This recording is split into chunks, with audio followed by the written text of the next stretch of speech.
বিবি হাজেরার অলৌকিক কাহিনী। একদা হজরত হাজরা রাদিয়াল্লাহু আনহু তার মায়ের সাথে মিশরের টেনা নগরীতে একটি মেলায় গেলেন।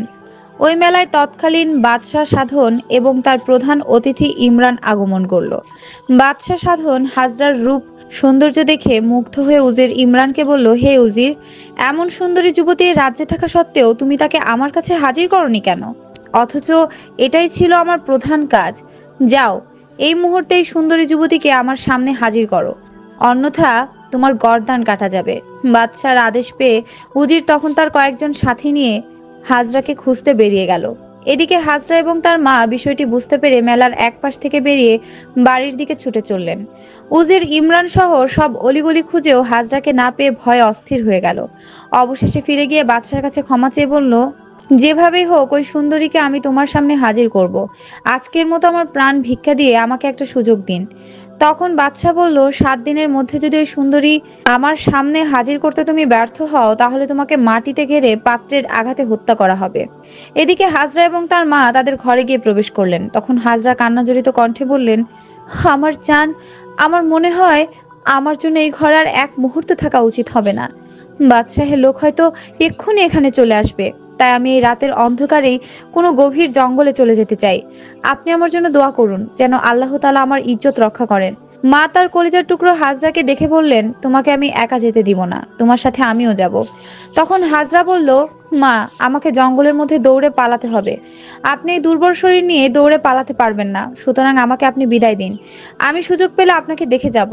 অতএব হাজরা অত্যাচারী বাদশাহ সাধনের ভয়ে রাতের বেলায় নিজ গৃহ ত্যাগ করে গভীর জঙ্গলের পথে চলতে লাগলেন। কষ্টে তার বুক ফেটে যাচ্ছিল। এদিকে তার মা 2 রাকাত নামাজ পড়ে 2 হাত তুলে হাজরার জন্য দোয়া করেছিলেন। ইতিমধ্যে কিছু লোক এসে উপস্থিত হলো এবং বাইরে থেকে বলতে লাগলো, এই সুন্দরী হাজরা, ঘরের বাইরে বেরিয়ে এসো। আমার বাদশার হুকুমে আমি এখানে এসেছি, তোমাকে এক্ষুনি বাদশার দরবারে হাজির হতে হবে। অতঃপর সাড়া না পেয়ে তারা হঠাৎ করে ঘরের মধ্যে প্রবেশ করে বৃদ্ধাকে ধমক দিয়ে বলল, হাজরা তোমার কি হয়? সে এখন কোথায় আছে? তাকে বের করে দাও। তিনি বললেন, আমি হাজরার মা, আমি জানি না হাজরা এখন কোথায় আছে। তখন ইমরানের এক সঙ্গী বলল, তাকে উত্তম মধ্যম দিলে সব সত্যটা বেরিয়ে আসবেই, বলে চাবুক দিয়ে বৃদ্ধাকে আঘাত করতে লাগলো। তার শরীর থেকে রক্ত পড়তে লাগলো। অতঃপর তাকে বাদশার কাছে নিয়ে গেল। বাদশাহ তখন শুনতে পেল যে হাজরার আর কোনো সন্ধান পাওয়া যায়নি। তখন সে আদেশ দিল, এই বৃদ্ধাকে কারাগারে বন্দি করে তার খাওয়া দাওয়া বন্ধ করে দাও। যতক্ষণ সে তার কন্যা কোথায় আছে না বলে, ততক্ষণ এভাবেই রেখে দাও। বাদশাহের আদেশে হাজরার মাকে কারাবন্দি করা হলো। চাবুকের আঘাতের কারণে তার শরীর দিয়ে রক্তের স্রোত বয়ে যাচ্ছিল এবং রক্ত বমি হচ্ছিল। ফলে তিনি বেহুশ হয়ে সেখানে মৃত্যুবরণ করলেন। এদিকে হাজরা বাদশার ভয়ে গভীর জঙ্গলে লুকিয়ে রইলেন। এভাবে দিন অতিবাহিত হয়ে সন্ধ্যা হয়ে এলো। অতঃপর রাত যখন একটু গভীর হলো, তখন হাজরা লুকিয়ে লুকিয়ে নিজের বাড়িতে এসে উপস্থিত হলেন। এসে দেখেন ঘরের দরজা সম্পূর্ণ খোলা, ঘরের ভেতর কোনো আলো নেই। হাজরা মা মা বলে ডেকেও কোনো সাড়া পেলেন না। হাজরা তার মাকে না পেয়ে এক প্রতিবেশীর বাড়িতে গিয়ে জিজ্ঞেস করলেন। তখন প্রতিবেশী বললেন, হাজরা, তুমি এখানে কোত্থেকে এসেছো? বাদশাহ পুরস্কার ঘোষণা করেছে তোমাকে ধরার জন্য। আজ সকালে তোমার মাকে মারধর করে বাদশার লোকেরা গ্রেপ্তার করে নিয়ে গিয়েছে। এই কথা শুনে হাজরা চিৎকার করে কেঁদে উঠলেন। তখন প্রতিবেশী মহিলা বললেন, হাজরা, তুমি এখানে কি করছো? একটু টের পেলেই তোমাকে ধরে নিয়ে বাদশার কাছে গিয়ে হাজির করবে। হাজরা তখন চাপা কষ্ট বুকে দাফন করে চুপ হয়ে গেলেন। প্রতিবেশীর কাছে তার বৃদ্ধা মায়ের প্রতি অত্যাচারের কথা শুনে নিজের বিপদের কথা ভুলে গেলেন। বৃদ্ধা মাকে মুক্ত করার জন্য বাদশার কাছে যাওয়ার সিদ্ধান্ত নিলেন।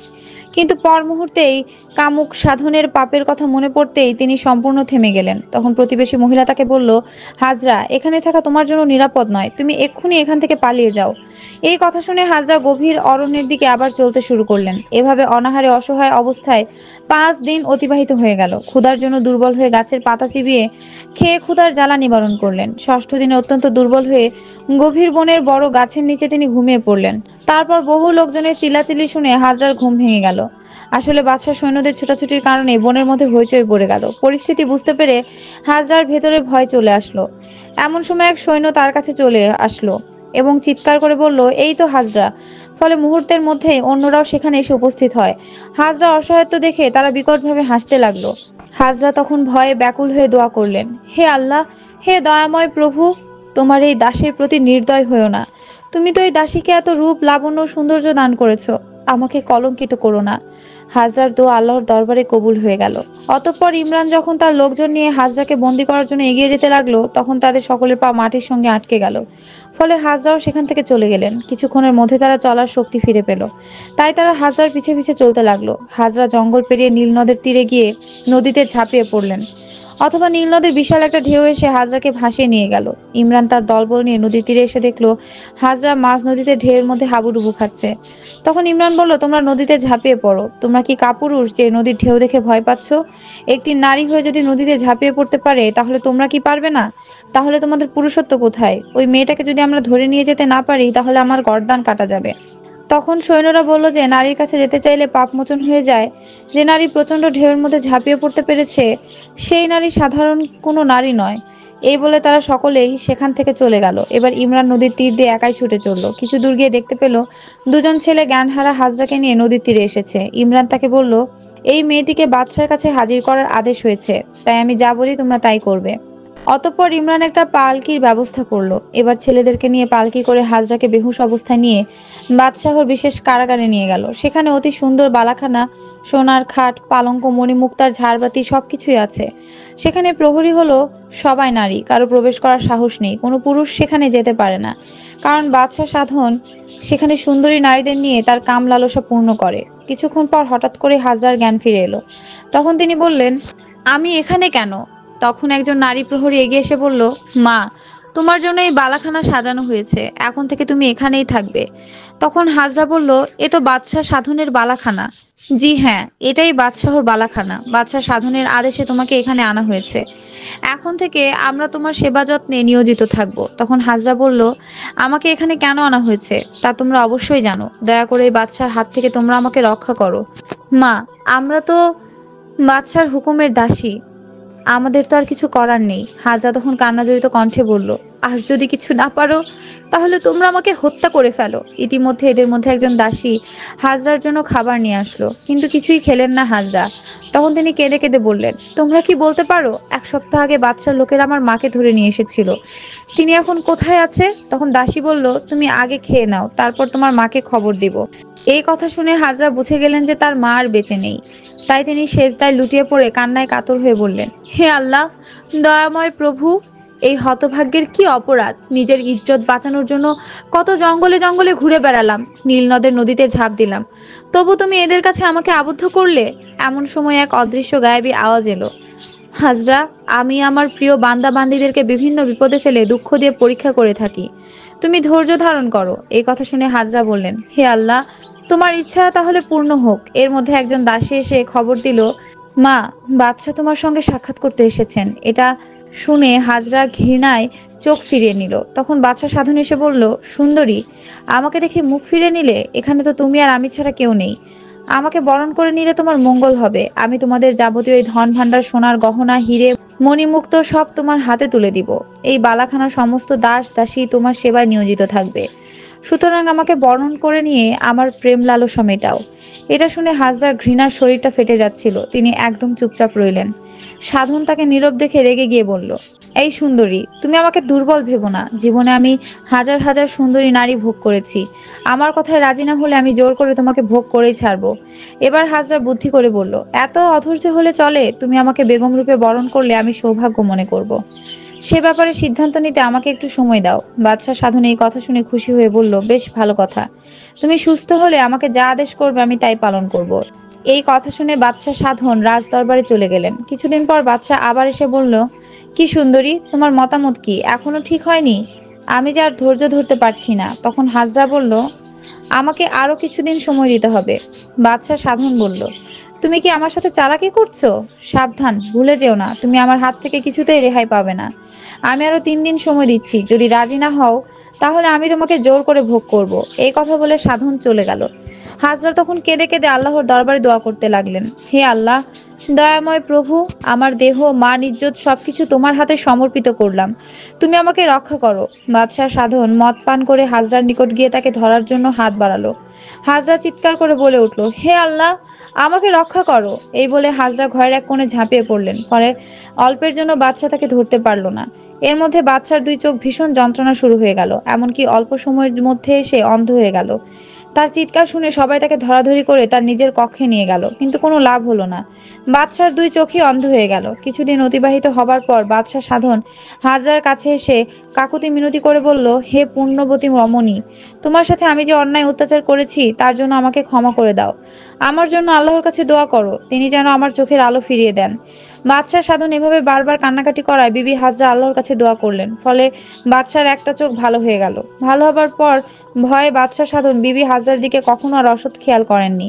কিন্তু তিনি পুনরায় উজির ইমরানকে বলল, তুমি নতুন সুন্দরী রমণীকে আমার সামনে এনে হাজির করবে, আর বিবাহিত নারীদের স্বামীদেরকে হত্যা করবে, আর স্ত্রীদেরকে আমার কাছে নিয়ে আসবে।